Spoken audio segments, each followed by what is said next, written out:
The elites, the sardars, part of them, I'm not talking about all of them, who think کہ یہ جو status کو ہے this must be maintained. وہ status کو جو 1947 اور اس سے پہلے سے بھی چلا آ رہا ہے، اور وہ سٹیٹس کو کیا ہے؟ وہ سٹیٹس کو یہ ہے کہ غریب کا بچہ نارمل سٹیزن پڑھے نا، وہ میرا گارڈ بن کے آگے پیچھے پھرے، کیونکہ میں خواص ہوں. I only have rights, I don't have any obligations. So they are the prime movers of this terrorism. اگر تم یہ روکو گے تو میں پھر دہشت گردی کراؤں گا، اس کو فروغ دوں گا، اور پھر یہ نعرے ماروں گا کہ تمہارے حالات تمہارے قابو میں نہیں ہیں. بلوچستان تو ہاتھ سے نکل رہا ہے جی، بلوچستان میں یہ ہو گیا وہ ہو گیا. مجھ سے بات کرو، کھولو میرے پرمٹ، میری بھرتیاں کھولو، یہ جو 1000 ارب سے زیادہ بجٹ ملتا ہے اس میں سے مجھے حصہ دو. No more, we don't want to talk to you. We'll talk with the actual stakeholder which are the people of Balochistan. You are not the actual stakeholder. اب ان کی کوئی اپیزمنٹ کی گنجائش نہیں ہے، اب ان سے کوئی بات چیت کی گنجائش نہیں ہے. Once they know that the state is telling them very clearly کہ یا آپ ریاست کی ول کے آگے سبمٹ کریں آئین اور قانون کے مطابق، اور otherwise we are here and we are standing and we are fighting. یہ کبھی جو سا ہے کہیں پہ جیوڈی میں، کبھی گوادر میں، کبھی تربت میں، کبھی کوئٹہ میں، مسدونگ میں، سوراب میں دہشت گردی ہے، مار کرتے ہیں، مارے جاتے ہیں تو اس لسٹ میں نکل آئیں جو انہوں نے مسنگ پرسن کی بنائی ہوئی ہے.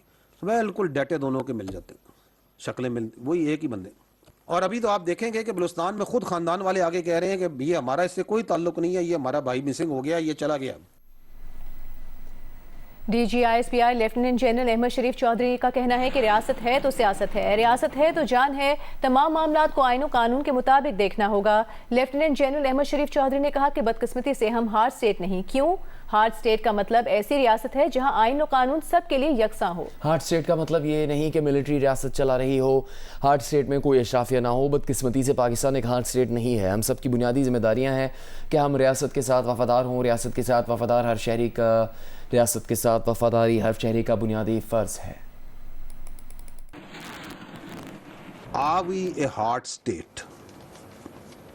Unfortunately not. Why? Because once we say hard state, what does it mean? A hard state means ایک وہ ریاست جس میں آئین اور قانون سب کے لیے یکساں ہو، جس میں تمام معاملات آئین کے مطابق اور قانون کے مطابق ہو. In which there is no elitism. It doesn't mean a military run state. It doesn't mean a armed forces dominated state like it is tried to be interpreted یا اس کی تشریح کرنے کی کوشش کی جاتی. That is what is hard state in our understanding is. اگر آپ آئین اور قانون کے مطابق اپنے تمام معاملات کو لے آئیں بلا تفریق، جس میں کوئی خواص نہیں ہے، عام اور خاص برابر ہیں، تو یہ ہارڈ اسٹیٹ ہوگی. اس ہارڈ اسٹیٹ کے اندر سیکیورٹی ہوگی، اسٹیبلٹی ہوگی، اس کے اندر گریوانسز نہیں ہوں گی. D G I S P R کا کہنا ہے کہ پاکستان کا سب سے لاڈلا بچہ کشمیر ہے. وسائل کی بات کی جائے تو سب سے زیادہ کشمیر کو ملتے ہیں. کشمیر ہمارا اٹوٹ ہے اور رہے گا. اب بھارت نے کچھ تو کرنا ہے. اب اس نے حقوق کی آڑ میں باریک واردات ڈالی ہے. ریاست نے کل عدم ایکشن کمیٹی سے کہا کہ آپ الیکشن لڑیں، اسمبلی میں آئیں. وہ چاہتے ہیں کہ ڈنڈے کے زور پر اپنی بات منوائیں. ان کا ایجنڈا سب کے سامنے واضح ہوتا جا رہا ہے. پاکستان کا سب سے لاڈلا جو بچہ ہے نا وہ کشمیر ہے. سب سے لاڈلا ہمارا بچہ پاکستان کا. سارے اس ریاست کے بچے ہیں نا، میں آپ سارے، ریاست ماں اور باپ کی جگہ ہوتی ہے نا، اس کا لاڈلا ترین بچہ کشمیر ہے. اگر حقوق کی بات کی جائے، اگر فیکٹس اینڈ فگرز پہ بات کی جائے، اگر وسائل پہ بات کی جائے، if you are from Kashmir, اگر آپ اس کو جھٹلا سکتے ہیں تو آپ خود بتا دیں کہ نہیں سر اس کو زیادہ ملتا ہے، ہمیں کم ملتا ہے. You can't do that. سے سب سے لاڈلا ہے. تو حقوق کے اوپر انہوں نے گیم چلائی. ریاست نے کہا کہ ریاست کو اس وقت بھی اندازہ تھا کہ ان کے پیچھے جو نا یہ چیزیں, ان کا کہ یہ خود ایکسپوز ہوں گے اپنے آپ کو, اور ایکسپوز ہوئے. Because then they started coming to their actual agenda. The actual agenda started from کہ جی وہ جو وہاں سے کشمیری آئے ہیں ان کی نمائندگی نہیں ہونی چاہیے. اور اس لیے نہیں ہونی چاہیے کہ نہیں کہ اس لیے نہیں کہ آزاد جموں کشمیر کی اسمبلی نے کہا ہے, اس لیے کہ ہم نے کہا ہے, اس لیے نہیں کہ آئین یہ کہتا ہے, اس لیے کہ ہم آئین لکھیں گے. تو ریاست نے اس سے بھی کتنی فراخ دلی کا مظاہرہ کیا. آپ الیکشن میں آئیں, آپ ایم ایل اے بنے, آپ اس کے اندر میجورٹی بنے, آپ آئینی اور قانونی طریقے سے جو کرنا چاہتے ہیں کریں, اگر نہیں آئین قانون سائڈ پہ ڈنڈے کے زور پہ کریں گے. تو منوپلی آف وائلنس تو صرف اسٹیٹ کے پاس ہوتی ہے میرے بھائی. اگر منوپلی آف وائلنس اور موب کو دے دیں تو then every one can come with his own demands and his own ideas. DGISPR lieutenant general Ahmed Sharif Chaudhry نے کہا کہ گڈ گورننس کے بغیر معاملات حل نہیں ہوں گے. 1972 میں پاکستان کی آبادی 6.5 یا 7 کروڑ تھی اور 4 صوبے تھے. آج 25 کروڑ کی آبادی ہے, وہی 4 صوبے ہیں. کیا بہتر حکمرانی کو فروغ ملا ہے؟ DGISPR کا کہنا تھا کہ یہ بحث سیاستدانوں کو کرنی چاہیے جو اب حکومت میں ہیں اور ماضی میں حکومت میں رہے ہیں. اگر بہتر حکمرانی کے لیے انتظامی ری سیٹ کی ضرورت پڑتی ہے تو ہو جانی چاہیے. اگر بہتر حکمرانی کے لیے کسی تبدیلی کی ضرورت پڑے تو وہ ہو جانی چاہیے. لیکن یہ اقدام آئینی اور قانونی طریقہ کار سیاسی نمائندوں کے ذریعے اور عوامی امنگوں کے مطابق ہونا چاہیے. DGISPR کا کہنا تھا ایک بات تو یقینی ہے کہ موجودہ انتظامی اسٹرکچر میں کوئی مسئلہ ہے جو اس طرح سے ڈیلیور نہیں کر رہا. ہمیں اپنے سیاسی جماعتوں, سیاسی نظام اور آئین پر اعتماد کرنا ہوگا. ہم انشاءاللہ اس کا حل نکال لیں گے.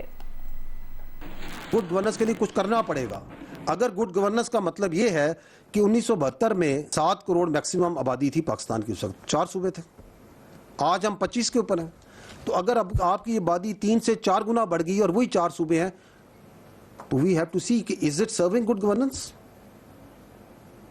But that debate has to be essentially done by the politicians, by those in power, even those who have been previously in power, and those who are responsible towards this for the people of Pakistan. But the answer lies, it has to be done as per the will of the people of Pakistan. Good governance requires an administrative reset, then let that be happen.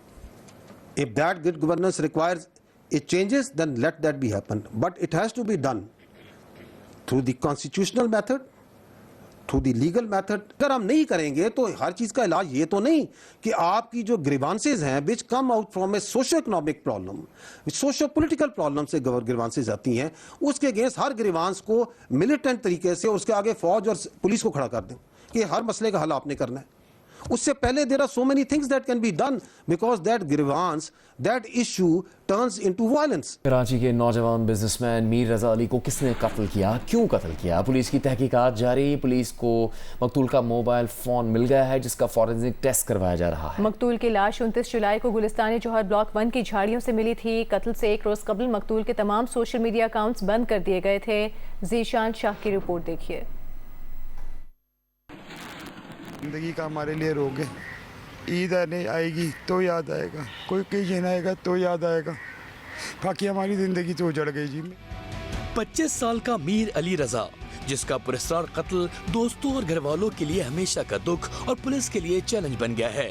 مقتول business man PECHS کا رہائشی تھا. وہ 28 جولائی کی صبح تقریباً 4:02 پر on line taxi service کے ذریعے گلستان جوہر گیا اور واپس نہیں آیا.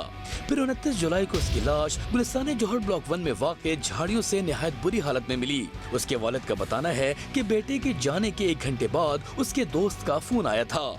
ایک دوست کا فون آتا ہے ان کے وائف کے نمبر پہ, میر کا نمبر بن جا رہا ہے, میر کا واٹس ایپ ڈسکنیکٹڈ ہے. 15 کو اطلاع دی, میرے نمبر سے ہی اطلاع دی گئی. تھانے گئے, وہاں مسنگ کی ہم نے رپورٹ کری. وہ پورا دن ہم جو ہے اس کو ڈھونڈنے میں لگے. تھانے گئے, ہم نے 365 کی FIR کٹوائی اور ہم اس کو ڈھونڈتے رہے, ہمیں کوئی سراغ نہیں ملا. پولیس کا کہنا ہے کہ میر علی رضا کو سینے میں دل کے مقام پر گولی مار کر قتل کیا گیا. لاش ملنے سے 1 روز قبل اس کے تمام سوشل میڈیا اکاؤنٹس بند کر دیے گئے تھے.